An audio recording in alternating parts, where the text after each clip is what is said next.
এবার চলেছি নালন্দা। হাওড়া থেকে হাওড়া রাজেন্দ্রনগর এক্সপ্রেসে চেপে পাটনার কয়েকটি স্টেশন আগে নামলাম। কোথায় নামলাম? বখতিয়ারপুর। হ্যাঁ, বখতিয়ারপুর নামটা তোমার একটু শোনা শোনা লাগছে না?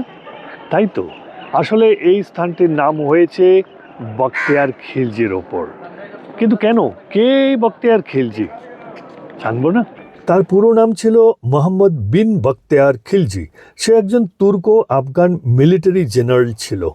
12 শতাব্দীর শেষের দিকে বখতিয়ার খিলজি দিল্লির সুলতান মোহাম্মদ ঘুরির হয়ে বাংলা ও বিহার জয়ে এসেছিল।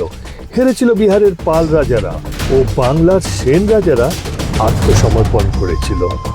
ধ্বংস করেছিল নালন্দা ও বিক্রমশিলার মতো পৃথিবী বিখ্যাত নলেজ সেন্টার। তারপর বখতিয়ার খিলজি মিলিটারি গভর্নর হিসেবে এই স্থানে গড়ে তোলে তার নতুন শহর বা রাজধানী বলা যায়।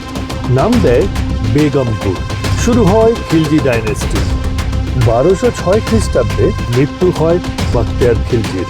তারপর বেগমপুরের নাম বদলে রাখা হয় বখতিয়ারপুর। বখতিয়ারপুর স্টেশনটি আর 4টে স্টেশনের মতনই সাদামাটা। স্টেশন থেকে বেরিয়ে খুঁজে বেড়াচ্ছিলাম সেই ইতিহাসের নিদর্শন, কিন্তু কোথায়? এখানে জনজীবন একদম একদম সাদামাটা। রেলের দেওয়ালে ঝুলছে ছোট ছোট আয়না আর চলছে সেলুন। বিক্রি হচ্ছে খাবার দাবার সকালের মতোই।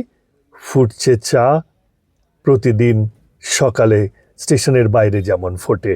স্বতন্ত্র সেনানীর একটি গেট পেরিয়ে একটা ছোট্ট বাজার, সেখানেও সবকিছু একদম সাধারণ। বিক্রি হচ্ছে মিষ্টি, ফল, আরো কত কি। কিন্তু ইতিহাস, বখতিয়ারপুরের ইতিহাস, সে কোথায়? সেই অনবদ্য ইতিহাসের খোঁজেই তো চলেছি নালন্দা। এই বখতিয়ারপুর থেকেই আরেকটি ট্রেনে চেপে যাব নালন্দা।